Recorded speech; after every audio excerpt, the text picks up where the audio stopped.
Hi everyone, welcome to our physics class. In the previous class, we have studied about Earth's magnetic field or terrestrial magnetism and Earth's magnetic elements. That is declination, dip or inclination, horizontal and vertical components of Earth's magnetic field. What is the mathematical expression for horizontal component of Earth's magnetic field? That is BH is equal to B cos theta, and vertical component of Earth's magnetic field BV is equal to B sin theta.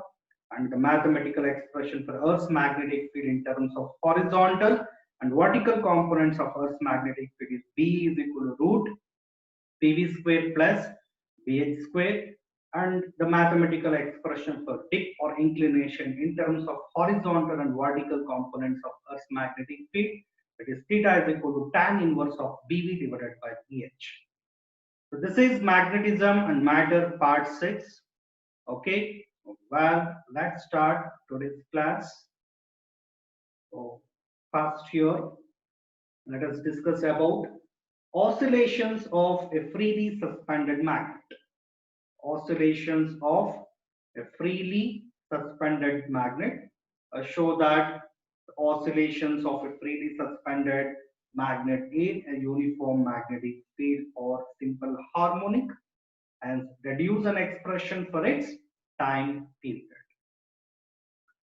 Okay, first let us consider here a Bohr magnet. What is the meaning of Bohr magnet? Any rectangular or cylindrical object that has a magnetic field is called a Bohr magnet. It is placed in the presence of uniform magnetic field. So when a magnetic field in a region is said to be uniform, if it has same magnitude and same direction at all points of that region. So here actually this is uniform magnetic field acting in the plane of the diagram. So equidistant parallel lines represents the uniform magnetic field acting in the plane of the diagram. So Bohr magnet has two poles, north pole and south pole. If it is placed in the presence of uniform magnetic field, what happens? It will experiences torque. Okay, so here we have to show that the oscillations of a freely suspended magnet in the presence of uniform magnetic field, that is simple harmonic. Okay, so when a particle is said to be execute the simple harmonic motion, what is the meaning of simple harmonic motion? So we have already studied the simple harmonic motion in first year. Simple harmonic means if a particle moves to and fro repeatedly about the mean position, that is also called the equilibrium position, that is also called the fixed point. Okay, if a particle moves to and fro repeatedly about the mean position under the action of the restoring force, which is directly proportional to displacement of the particle from the mean position, and it is always directed towards the mean position. That is actually the simple harmonic motion. So when a particle executes simple harmonic motion, if a particle moves to and fro repeatedly about the fixed point under the action of restoring force, which is directly proportional to displacement of the particle from its mean position, and it is always directed towards the mean position. So according to the definition of simple harmonic motion, the restoring force is directly proportional to displacement. So F is equal to minus kx. So here the negative sign indicates the restoring force always decreases the displacement of the particle from its mean position. So restoring force always decreases the displacement. So this is according to the definition of simple harmonic motion. According to Newton's second law of motion, force is mass into acceleration. So acceleration is the rate of change of velocity, is it not? So acceleration is rate of change of velocity, but the velocity is the rate of change of displacement. V is equal to dx by dt. So here d by dt of what is the value of v? V is dx by dt. So d by dt of dx by dt. So that is d square x divided by dt square. Okay. So now the Newton's second law, F is equal to m into, so A that can also be written in the form of d square x divided by dt square. Now comparing the two equations, F is equal to minus kx and F is equal to m into d square x divided by dt square. What is your conclusion? So that is m into d square x divided by dt square is equal to minus kx, right? So d square x divided by dt square, that is equal to minus k divided by m into x. So k by m, what is this? Omega square, right? So d square x divided by dt square plus omega square x is equal to 0. So actually this is the second order differential equation of the simple harmonic motion. D square x divided by dt square plus omega square x is equal to 0. Okay.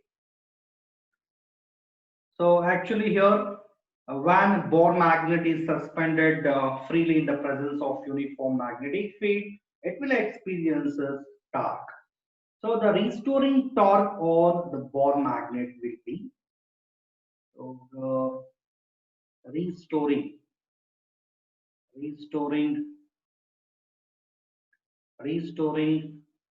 torque, restoring torque on Bohr magnet, restoring torque on Bohr magnet, that is tau or is equal to minus mb sine theta. So this is the restoring torque on Bohr magnet. Tau or means restoring torque, that is equal to minus mb sine theta. Theta is the angle made by m vector and b vector, right? So what is the direction of m vector? M vector is directed from south to north. Okay. M vector is directed from south to north direction. What is the meaning of theta? Theta is the angle made by m vector and the b vector. So theta is the angle made by m vector and b vector. So tau r is equal to minus mb sine theta. What is this? The restoring torque acting on a Bohr magnet. So that is placed in the presence of uniform magnetic field. So here the negative sign indicates that the direction of torque decrease the value of theta. Here the negative sign indicates that restoring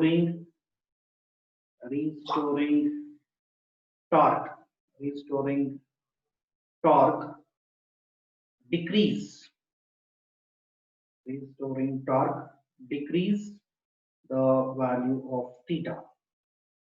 Okay. So for small angular displacement, small angular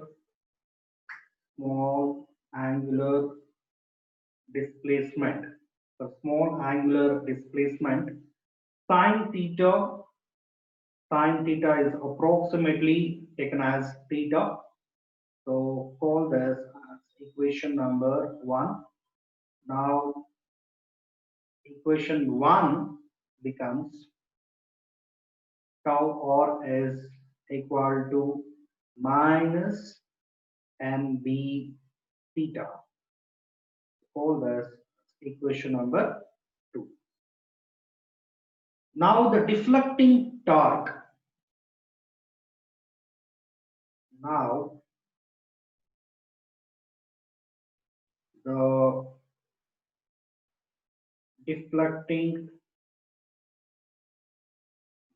deflecting torque on the magnet, deflecting torque on the magnet, deflecting torque on the magnet is tau is equal to I alpha. Okay. For linear motion, F is equal to m into a. So for angular motion, tau is equal to I alpha. So tau is the rotational analog of F. So I is the rotational analog of m. Alpha is the rotational analog of a. Right?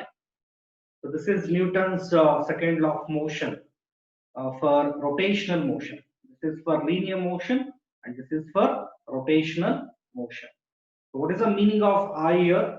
I is the moment of inertia of the Bohr magnet about the axis of rotation, right? So I is, what is the meaning of I? I is the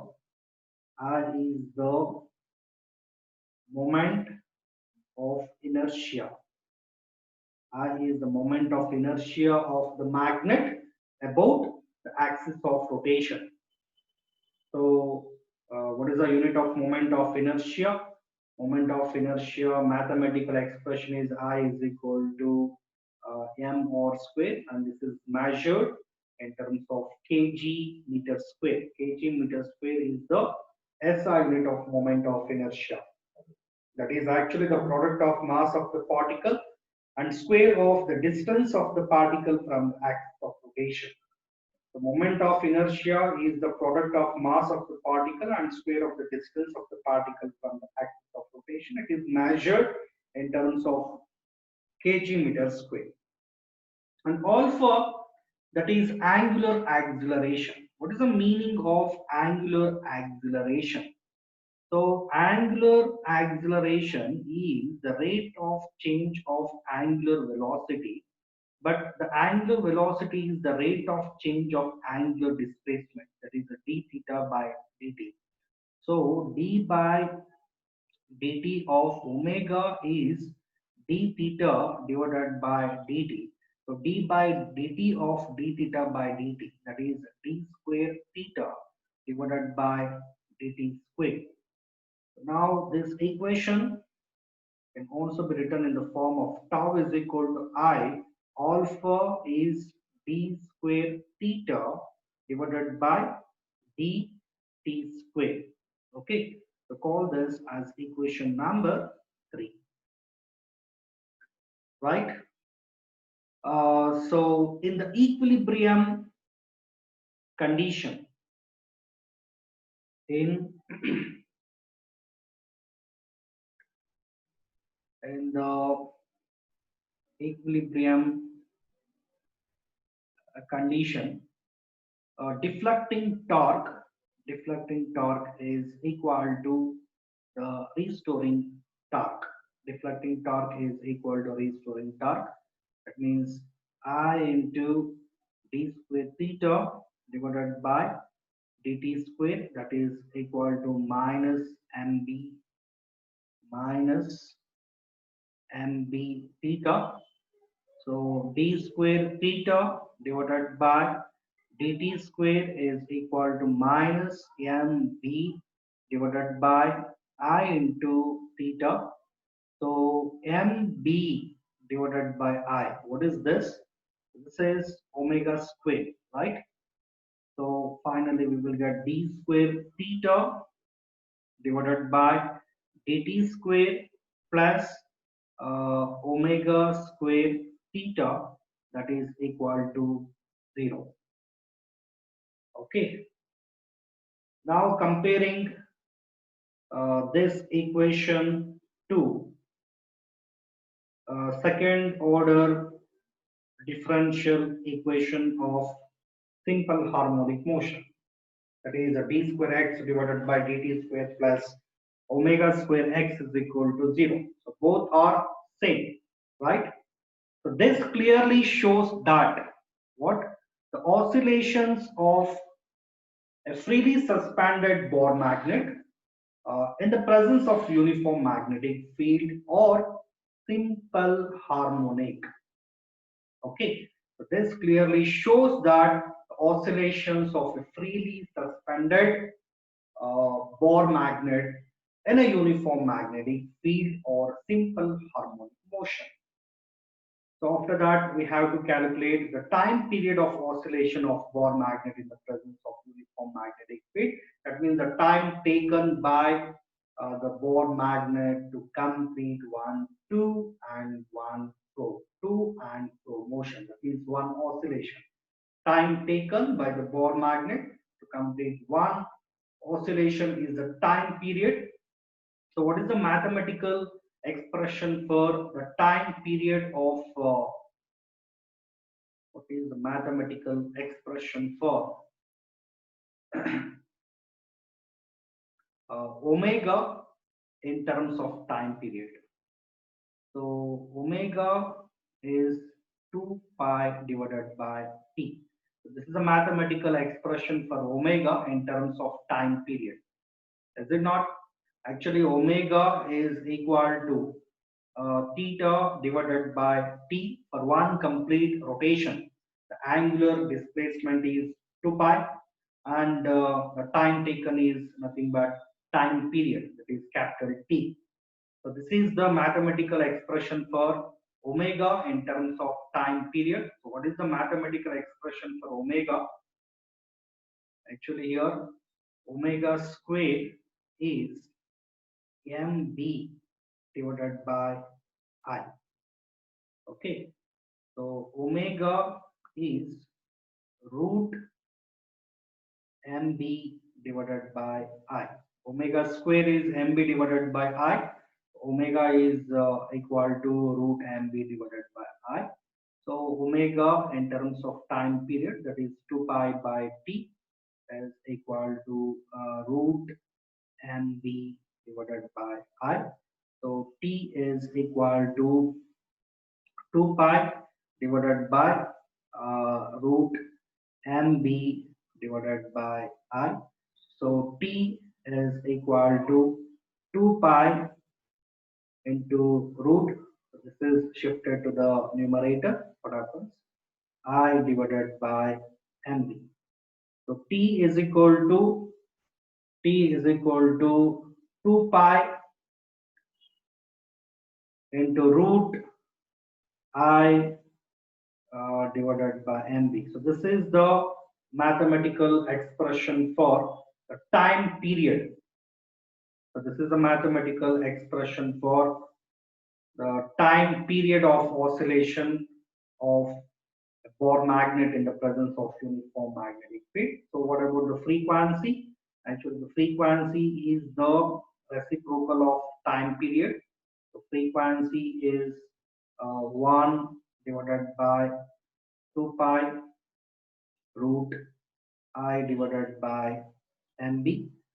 Frequency is 1 divided by 2 pi root I divided by mb, that is shifted to the numerator. What happens?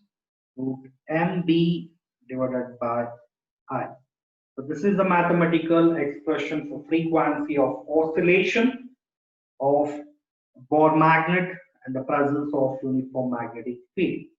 So this is the mathematical expression for time period of oscillation of a Bohr magnet in the presence of uniform magnetic field. So frequency means the number of oscillations per second. A time period means time taken by Bohr magnet to complete one oscillation. So how does the time period depends on the moment of inertia? The time period is directly proportional to square root of the moment of inertia. How does the time period depends on the magnetic moment of Bohr magnet? The magnetic moment of Bohr magnet is product of pole strength and magnetic length. So how does the time period depends on the magnetic moment? So time period is inversely proportional to square root of the magnetic moment. So how does the time period depends on the magnetic field? That is inversely proportional to square root of the magnetic field. So what are the factors affecting the time period of a Bohr magnet? Time period of oscillations of a freely suspended Bohr magnet in uniform magnetic field. So number one is moment of inertia, number two the magnetic moment, and the last one is the magnetic field. So those are the factors affecting the time period of oscillations of Bohr magnet in the presence of uniform magnetic field. So how does the time period of oscillations of freely suspended magnet depends on the moment of inertia? Time period is directly proportional to square root of moment of inertia. How does time period depends on magnetic moment? Inversely proportional to square root of magnetic moment. How does time period depends on magnetic field? So inversely proportional to square root of the magnetic field. And this is a very important 5-mark derivation.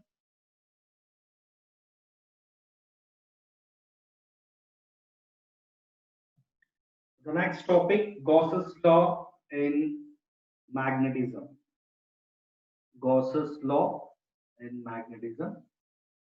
Okay, first here let us consider a Bohr magnet. What is the meaning of Bohr magnet? Any rectangular or cylindrical object that has a magnetic field, that is called the Bohr magnet. Any rectangular or cylindrical object that has a magnetic field. So actually outside the Bohr magnet, magnetic field lines start from North Pole and terminate on South Pole. Inside the Bohr magnet, it will start from South Pole and terminate on North Pole. Magnetic field lines are continuous closed loop. So this is the Gaussian surface. The Gaussian surface, that is an imaginary surface of any shape, any size. Okay, so this is the Gaussian surface. So according to Gauss's law for magnetism, the net magnetic flux through any closed surface is always zero. So what is the meaning of magnetic flux?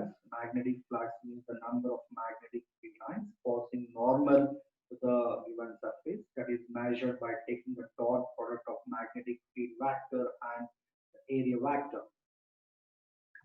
Okay, so what is the mathematical expression for the magnetic flux? That is phi d is equal to d vector dot a vector, or integration of d vector dot ds vector. Circle on integral means the surface is closed. So according to Gauss's law, for magnetism, the net magnetic flux through any closed surface, the net magnetic flux through any closed surface is always zero. So this is the mathematical expression for Gauss's law. Gauss's law and magnetism. Phi b is equal to integration of b vector dot ds vector, that is exactly equal to 0. What is the statement of Gauss's law and magnetism? The net magnetic flux through any closed surface. The net magnetic flux through any closed surface is always 0. The net magnetic flux through any closed surface is equal to 0. Circle on integral means surface is closed. So integration of d vector dot ds vector. So this is the net magnetic flux through any closed surface. So that is always equal to 0. Why the net magnetic flux through any closed surface? 0. So this is very important. So this is because the number of magnetic lines of force force leaving the surface. The number of magnetic lines of force leaving the surface will be equal to number of magnetic lines of force entering the surface. The number of magnetic lines of force leaving the surface, that is exactly equal to the number of magnetic lines of force leaving the surface, that is exactly equal to the number of magnetic field lines entering the surface.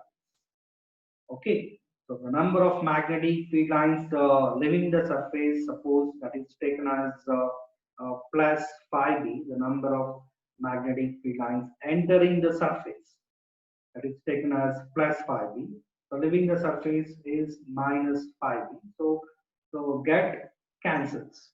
The net magnetic flux is plus 5b minus 5b. So that is get cancels. So finally the net magnetic flux for any closed surface equal to 0. Okay.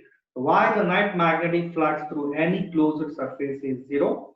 That is because the number of magnetic lines of force leaving the surface, the number of magnetic lines of force leaving the surface, that is equal to the number of magnetic lines of force entering the surface. So what is the statement of Gauss's law in magnetism?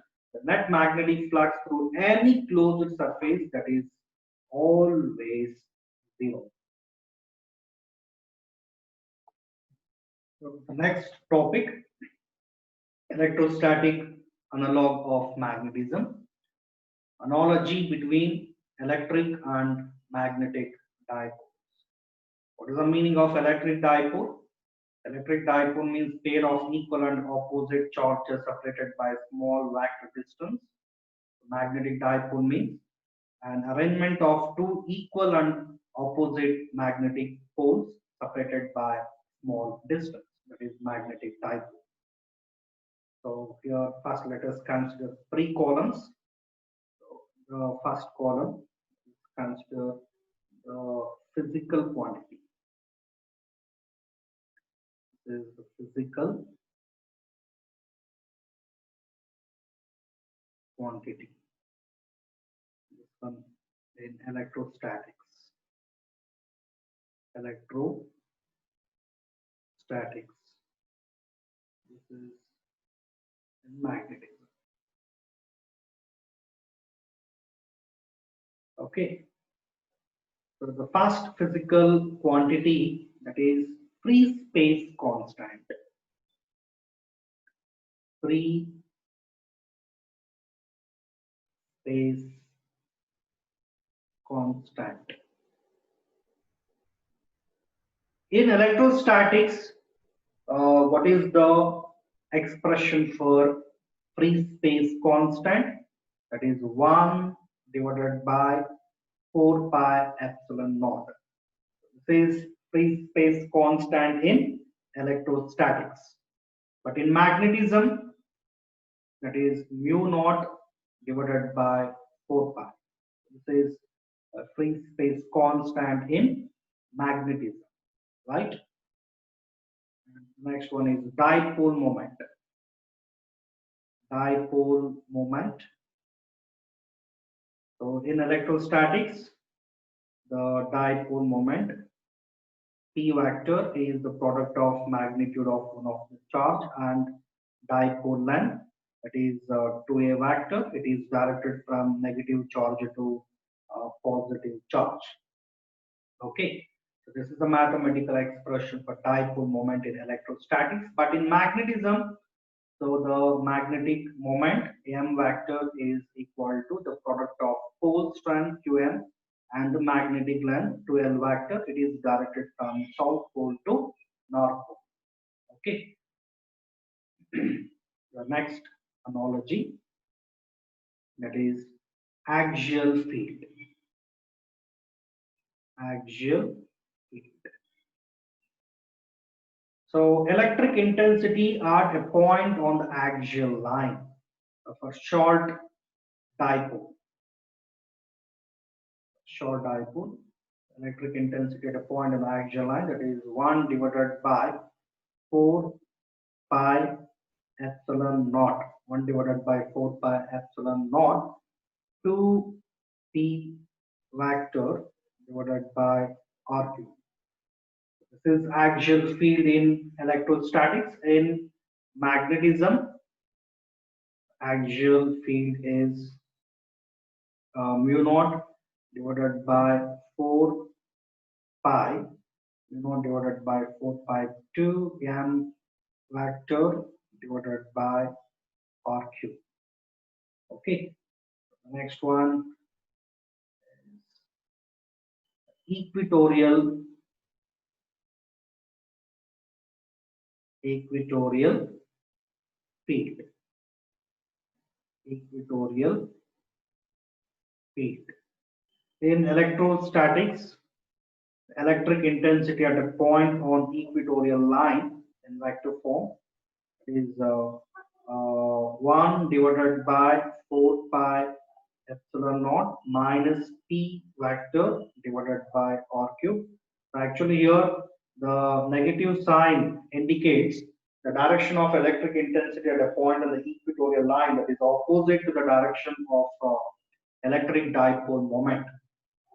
So magnetic field at a point on equatorial line of a Bohr magnet, that is mu naught divided by 4 pi minus m vector divided by r cube. So again here the negative sign indicates the direction of the magnetic dipole moment is opposite to the direction of magnetic field at a point on the equatorial line.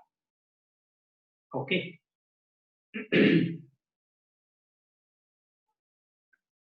So the next one is torque. Torque in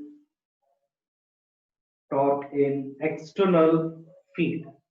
So when an electric dipole is placed in the presence of uniform electric field, it will experience torque in vector form. That is, tau vector is equal to p vector cross e vector. Even when a Bohr magnet is placed in the presence of uniform magnetic field, it will experience a torque that is equal to m vector cross b vector. So here P is electric dipole moment, E is electric field. So here M is magnetic dipole moment, P is the magnetic field. Okay, M is the magnetic analog of P. So P is the magnetic analog of E. So potential energy, the next physical quantity, that is the potential energy. Potential energy. Potential energy of electric dipole in the presence of uniform magnetic field, U is equal to, that is, minus P vector dot E vector. In magnetism, that is, U is equal to when a Bohr magnet is placed in the presence of uniform magnetic field, the potential energy of Bohr magnet in the presence of uniform magnetic field, U is equal to minus m vector dot d vector. So m is the magnetic dipole moment. Here P is the electric dipole moment. So this is about the analogy between electric and magnetic dipoles. Analogy between electric and magnetic dipoles.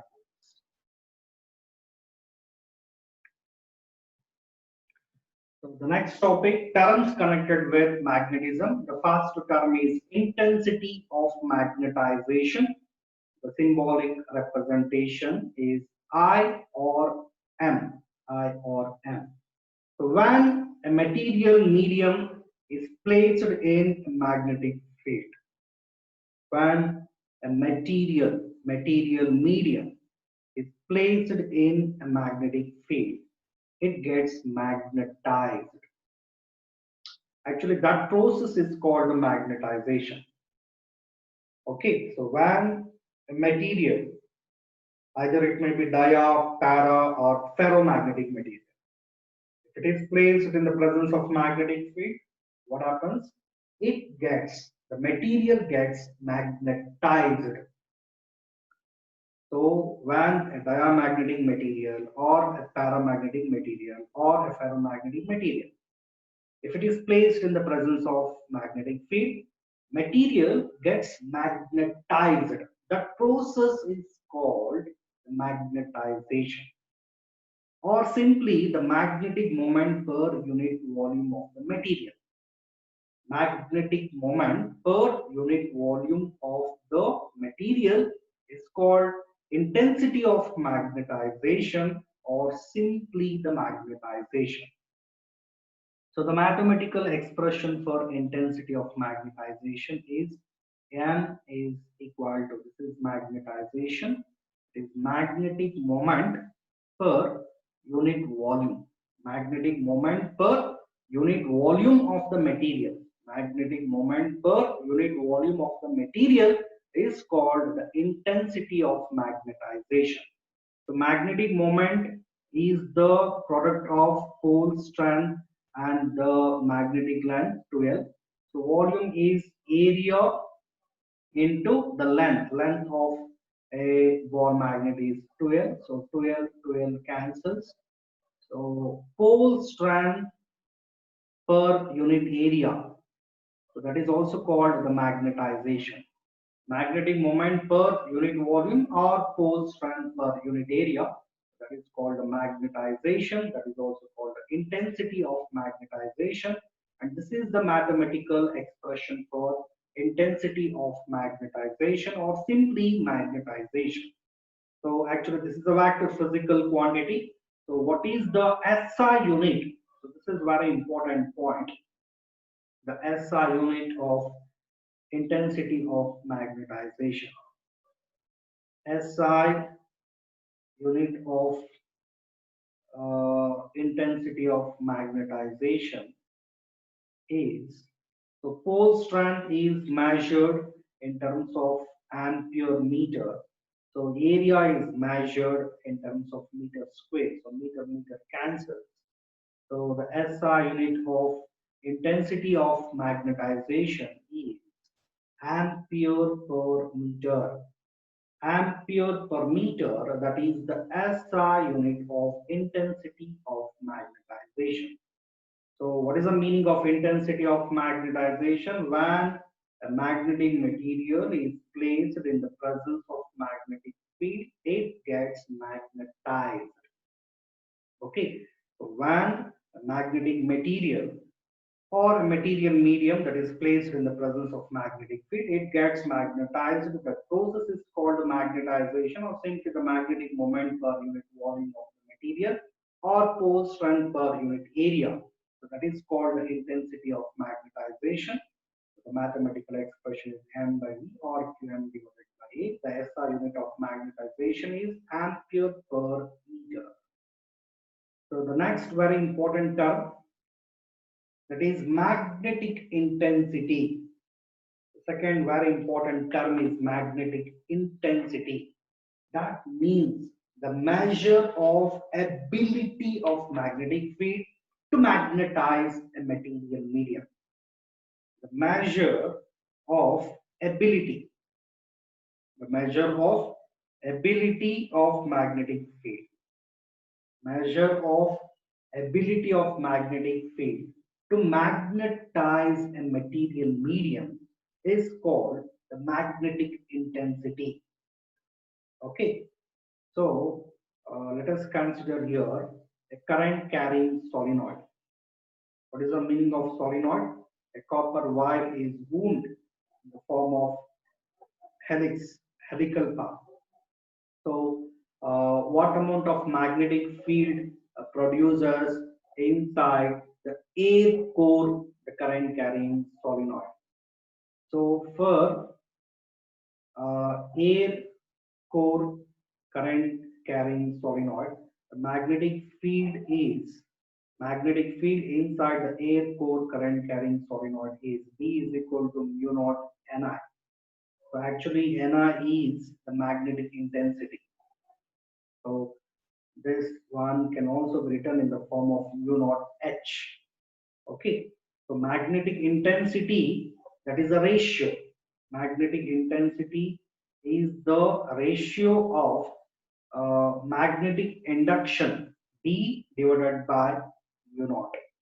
Okay, so this is the mathematical expression for magnetic intensity for air core current carrying solenoid. So what is the meaning of magnetic intensity? Magnetic intensity means the measure of ability of magnetic field to magnetize, to magnetize a material medium.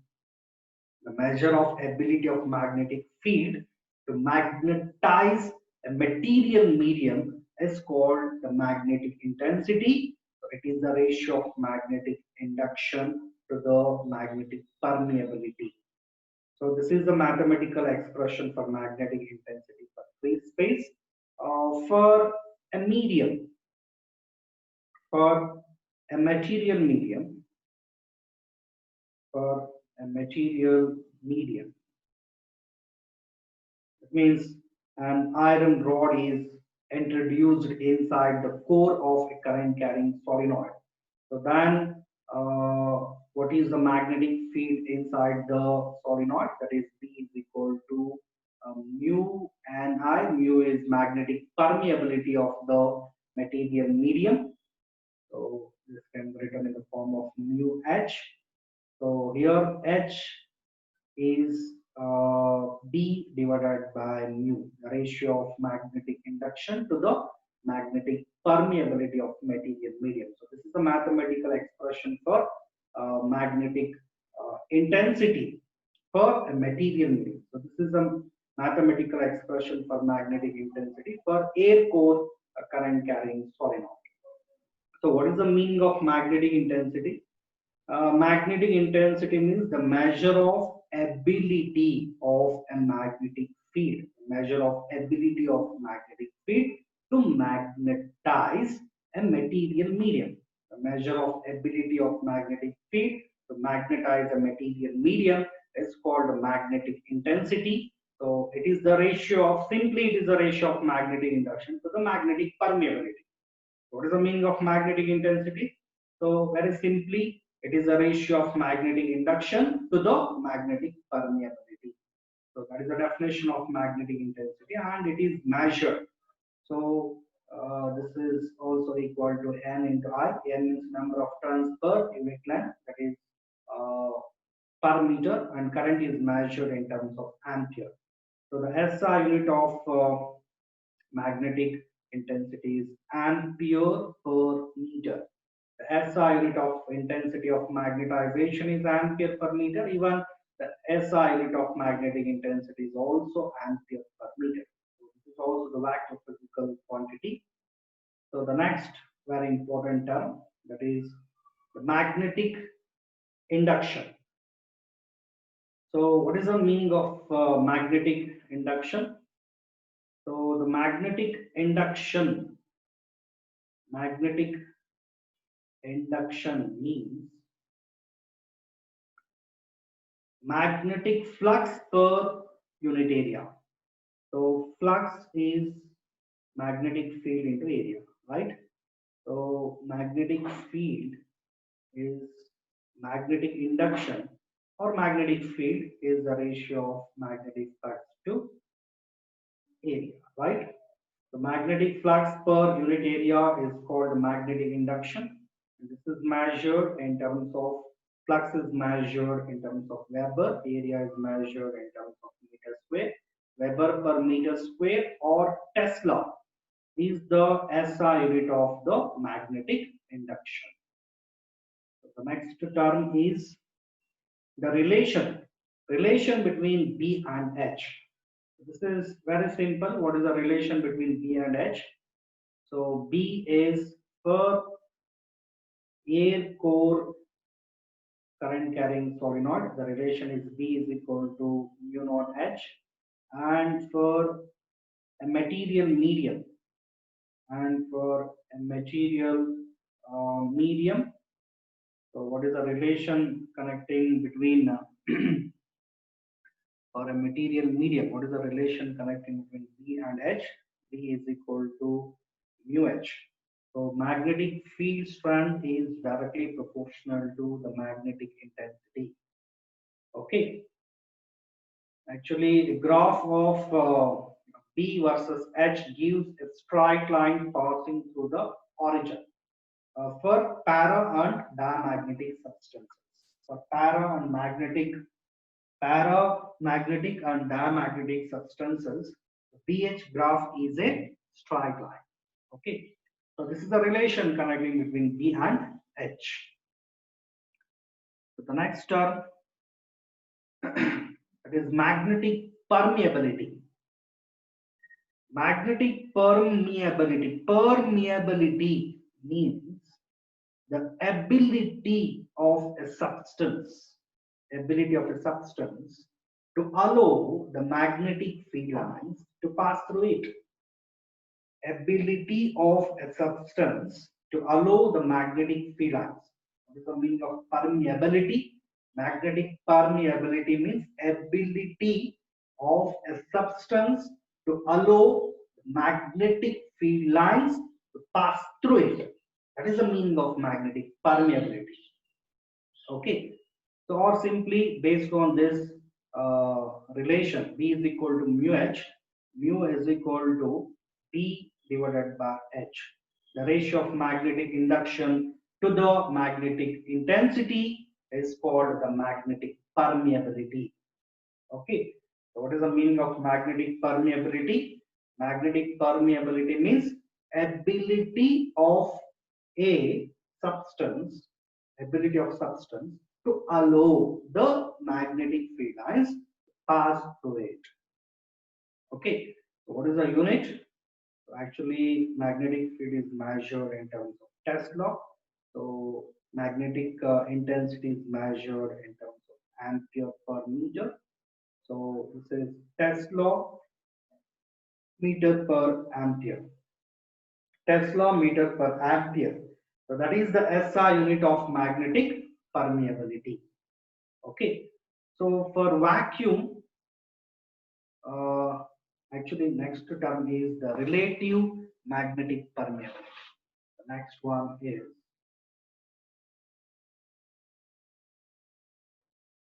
the relative magnetic permeability. So actually the next term, that is the relative magnetic permeability.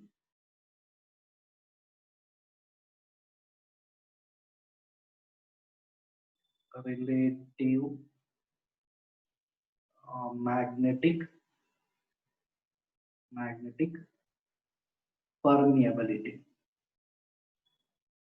permeability. Actually, mu is equal to mu naught into mu r. Is it not?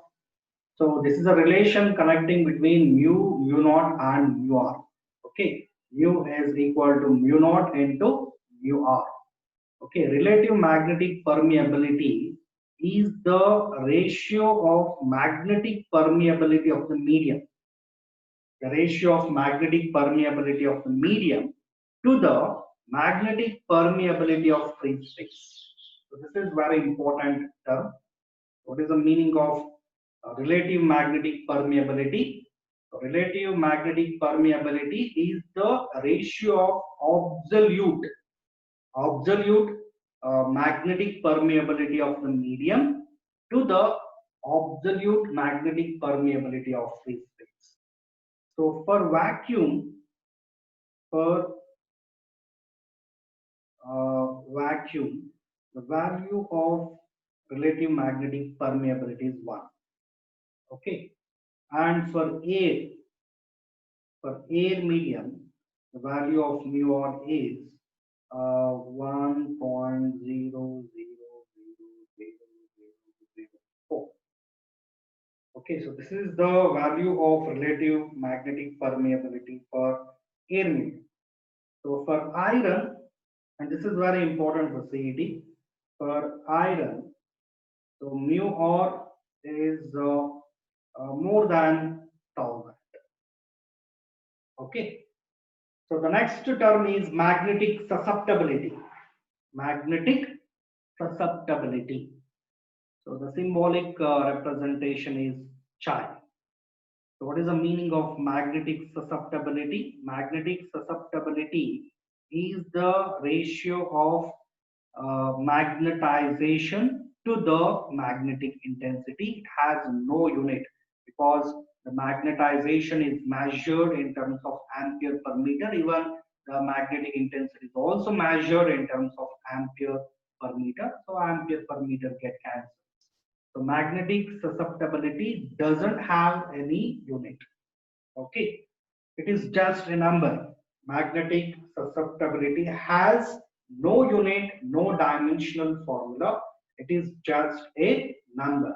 So what is the meaning of magnetic susceptibility? Magnetic susceptibility is the ratio of magnetization. Magnetic susceptibility is the ratio of magnetization to the magnetic intensity. The ratio of magnetization to the magnetic intensity is called magnetic susceptibility. So the next topic is the relation between magnetic permeability and magnetic susceptibility. The relation connecting between relative magnetic permeability, that is mu or and charge. So before going to this, first let us discuss about the relation connecting between magnetization,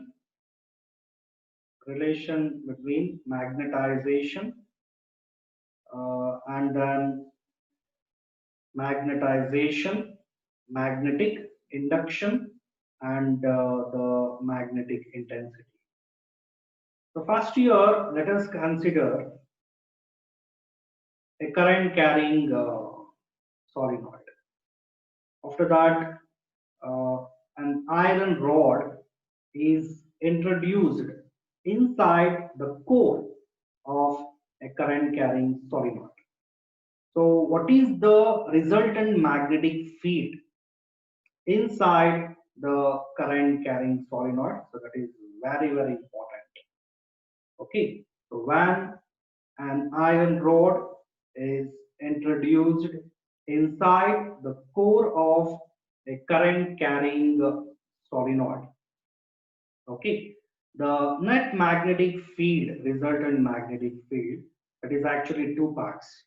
One is the magnetic field due to the magnetization of a material medium, that is iron.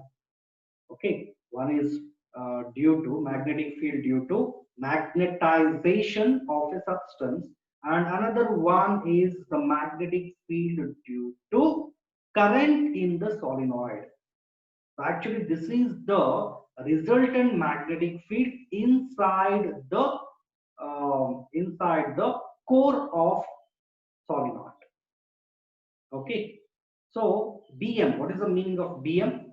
Bm is the magnetic field due to magnetization of a substance, that is actually mu naught M.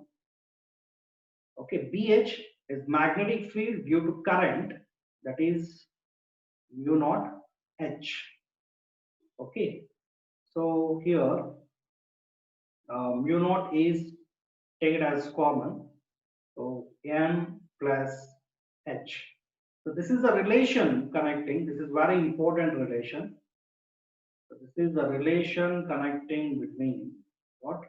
Magnetic induction, magnetization, and the magnetic intensity. Okay. So when an iron rod is introduced inside the core of a current carrying solenoid, the resultant magnetic field inside the core of a current carrying solenoid B is equal to Bm plus Bh. So Bm means the magnetic field due to magnetization of a substance, that is mu naught M, and Bh is magnetic field due to current in solenoid, that is mu naught H. Okay. So, but the magnetic field B, that can also be written in the form of mu H, right? So mu is magnetic permeability of the material medium. Okay. So B is mu H, that is equal to mu naught So here H is taken as common. H is taken as common. So what happens? M divided by H plus 1. So H get cancels. So mu, that can also be written in the form of mu naught into mu r, because mu is mu naught into mu r, right?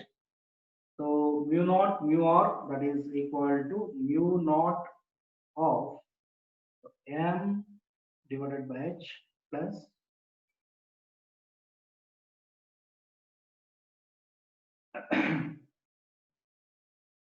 plus 1, right? So 1 plus m divided by h. So mu naught get cancels. So mu r is equal to 1 plus the ratio of magnetization, intensity of magnetization to the magnetic intensity. What is that? That is susceptibility. So mu r is equal to 1 plus chi.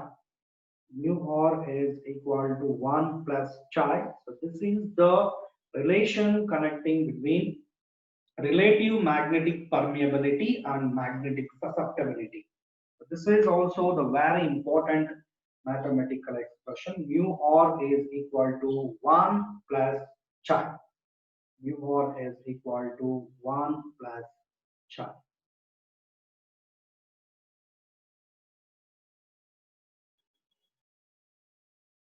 Okay, thank you.